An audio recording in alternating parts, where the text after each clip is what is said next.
Good morning, Gills fans, and welcome back to Gills in the Blood TV for the last pre-match press conference of the season. We're going to have a quick look at what AD had to say this morning pre-Northampton, and then we'll have a look at the paper, Thursday's edition of the Medway Messenger, and do a little match preview.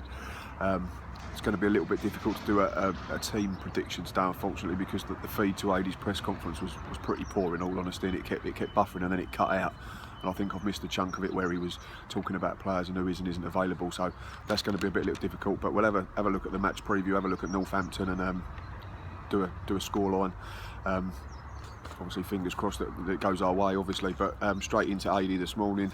There's not much, to be honest. It was weird that he was 35 minutes late starting, and I want to say straight away something was quite different this morning. He wasn't quite as boisterous and sort of upbeat as he has been in previous press conferences, regardless of how the results have gone.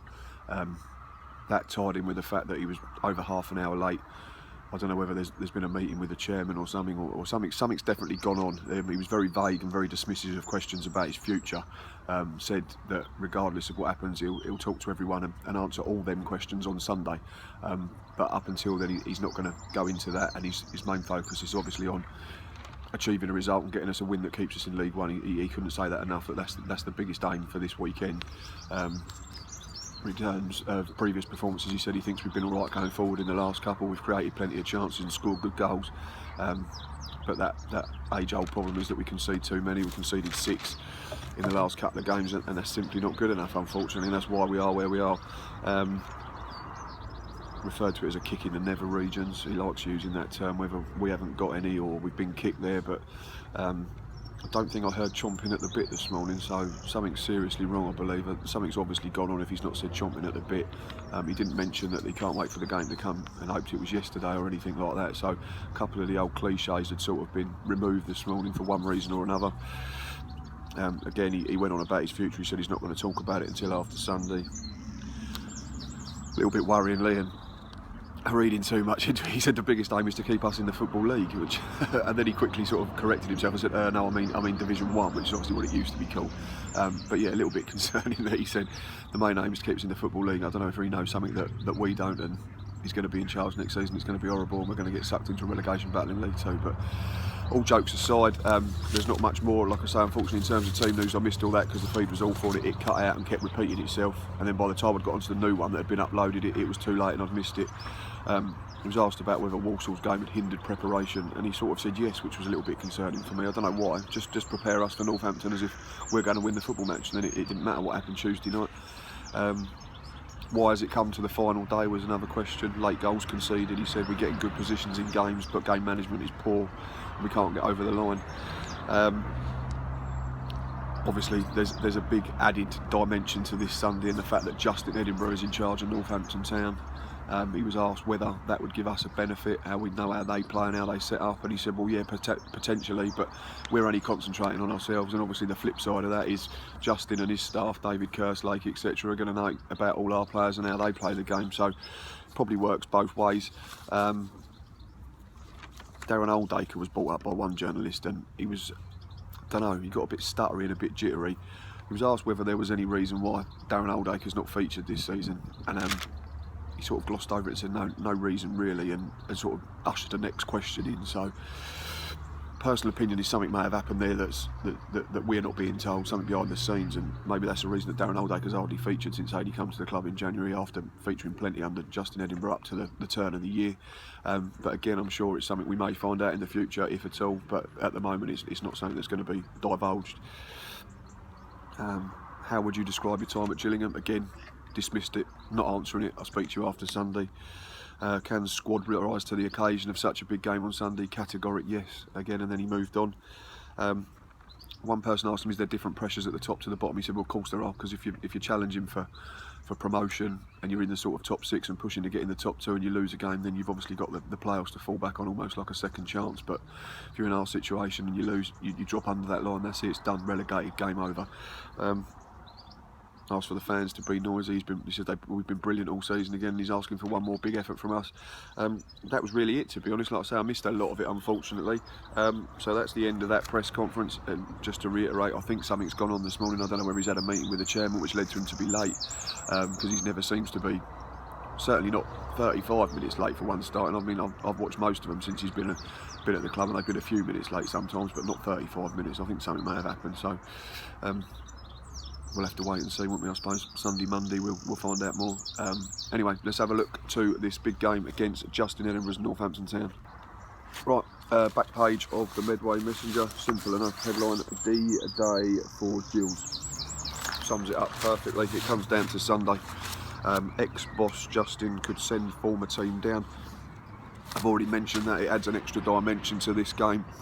My own personal opinion is that, despite them being safe, I don't think he's going to send out a team full of kids and blood too many youngsters. I think there's going to be something on it for him in terms of wanting to, I don't know, see us suffer or whatever. Obviously, we've seen bits on social media, on Twitter especially, of his interviews in the run-up to the game, and he's trying to remain as sort of unbiased and, I don't know, diplomatic as possible. But at the same time, he stated, well, Northampton are his employers now, and he wants to do what's best for them. And I suppose if that means sending Gillingham Football Club down into League Two, then so be it, and it makes no odds to me. My own personal opinion. I've seen people, and I've mentioned it previously, people abusing Justin and Charlie on social media, on Twitter, and labelling them this and that. Get over yourselves, honestly. Justin Edinburgh and Charlie Edinburgh have nothing to do with this football club anymore. The only reason Justin Edinburgh can affect this football club on Sundays is if his football team beat us. All right, he's come out and said that, oh, he's in a better place and he's at a better football club. What did you expect him to say, Gills fans? Did you expect him to come out and go, oh, no, Northampton's all right, but I really loved it at Gills, it was brilliant, it was the best time of my life? Doesn't happen. This is football we're talking about. It's cutthroat. So abusing his son online is petty, it's pathetic, it's absolutely embarrassing. I just think people need to have a look at themselves, to be quite honest, but that's my view on it. Anyway, back to the game inside. Leading by example. There's a bit about Josh Wright. There's a little bit at the bottom as well, if you can see that, regarding his Player of the Year award, and it's a season of mixed emotions, he said. Interesting column, the shouting man is Billy Knott this week, writing for the Kent Messenger. Obviously he's on loan at Lincoln and they've just won the National League, so that's great for him. There's not much in there in the way of him saying that he's overly keen on coming back. He said he's going to go away and go on holiday after the title celebrations, and then he'll sit down with us because he's still got a year on his contract, but he just wants to play football. For me, personally, he has a massive future at the club. I think Bradley Dack will leave. And I think Billy Knott could have a big part to play next season in whatever division we're in. So fingers crossed that we can keep him on board, because I think he's got a lot to offer. Anyway, back to the Josh Wright piece. A major personal blow in the middle of the season was one that Josh Wright used to his advantage. Shortly after manager Justin Edinburgh was fired, new boss Adi Pennock took the captain's armband away from the 27-year-old. Both events hurt. He said, it was tough. Justin and Kerrs brought me to the club. It was a sad day to me when they got sacked, and for others. We had a good relationship. I enjoyed my football, and I think a lot of people enjoyed it. He goes on to say that he made me captain, and I believe I am a leader. I don't think anyone in the changing room would argue that. Everyone was happy and was enjoying it. He then talks about Justin and his sacking. I was proud to wear that armband every game, and day in, day out I felt proud to be Gillingham's captain. It was tough to take when I got told, but I take a knock or a setback, I want to do something even better and prove people wrong.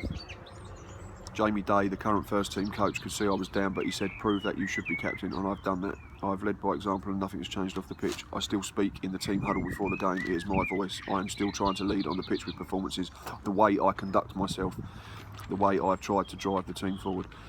So it's an odd thing there that Jamie Day said, go and prove that you're captain. Well, he's done that, yet he's still not captain. So it's just mismanagement again for me, and it just comes across as just amateurish and non-league, I suppose. Obviously the bit about mixed emotions is obviously he's very happy that he's picked up 3 awards, but it's been tough and we're in a relegation battle which no one really envisaged. So tickets tomorrow, I've seen on social media that we've gone over 1,000, I believe, or around 1,000, which is great. I am one of the crazy ones that is going to go up there and watch. Anyway, on to Northampton. Obviously, I've said briefly previously, I don't think Justin Edinburgh will take this game lightly. I think he wants to prove a point to Paul Scally and the football club, and it adds a massive twist, doesn't it, to it. I mean, if you're a neutral, it's one hell of a 90 minutes in store, and But if you're involved in it like we are, it's not very nice. I'm sure for Justin and Kerslake and all his Northampton players and fans, they're sitting easy with 52 points, safe as houses. But for us, it's going to be gut-wrenching and nervy and horrible. And let's just hope that whatever happens, we've just got enough to stay above the line and just get this season out of the way. Anyway, Northampton haven't won in 7. Not that means a lot to us. We've had plenty of times I've been on here and done match previews and said that Coventry haven't won for 60 years or whatever, and Swindon haven't won back-to-back games for 500 years, and we know what happened there previously. And they've drawn 3 and lost 4 of their last 7. They haven't won a home game for over a month when they beat Port Vale 2-1. In terms of individuals, John Joe O'Toole, 12 goals from midfield, be a threat. Mark Richards up front has got 13 this season, so he's going to be a threat. He'll pose problems, I'm sure, especially against our defence that struggles to keep clean sheets. And Matty Taylor, I think, is still a great player at this level. He's got plenty of experience, plenty of class, a wand of a left foot. Keshi Anderson, I think, who's not been there too long. He's got a hat-trick at Coventry a few weeks ago. I think he'll provide pace, and you know we deal with pace, so that could be a tricky one. Then obviously there's us, so you can say that Northampton haven't won in 7 and haven't won at home for a month or more, but in our last 5 away games we've won 1 and we've lost 4, we've conceded 14, and in 4 of them 5 games we've conceded 3 at least, so doesn't make for pretty reading. Right, in terms of team news, like I say, unfortunately the press conference feed was poor, so I haven't got any. If I was looking at picking a team, I would be inclined, I'm going to make a big call here, and I know it could affect the other individuals' confidence, but I'd be inclined to put Stuart Nelson back in goal. We need some massive experience, we need big characters and leaders out there today, and I think today's Sunday, and I think Stuart Nelson is one of them, so I would play him in goal if everyone's fit. I can't see us playing 4 at the back, so I'll go with 3. I think it'll be the same 3 that started against Fleetwood, injuries aside, so that'd be Deji, Zesh and Max Amar. Means playing Lee Martin number 10 again, which means then we have to play probably Josh Parker from wing back, but he's done all right there, ironically. It's another square peg in a round hole. There's talk that Mark Burns had a sickness bug in the week, as well as the hamstring problem that kept him out previously, so I don't think he'll start. So I think it'll be Josh and Jake Hessenthaler in the middle. He played from the right last week. Ryan Jackson, yeah, so I think it'll be pretty much the same 11. In all truth, I know Joe Quigley's available, for there's a case for maybe putting him back up top, but I didn't think Rory Donnelly done too badly last week, and he scored the goal, so hopefully confidence will be there. So yeah, effectively I'm saying, apart from maybe a change in goal, I'd stick to the same personnel and the same system. We know Adie's going to play 3 at the back, so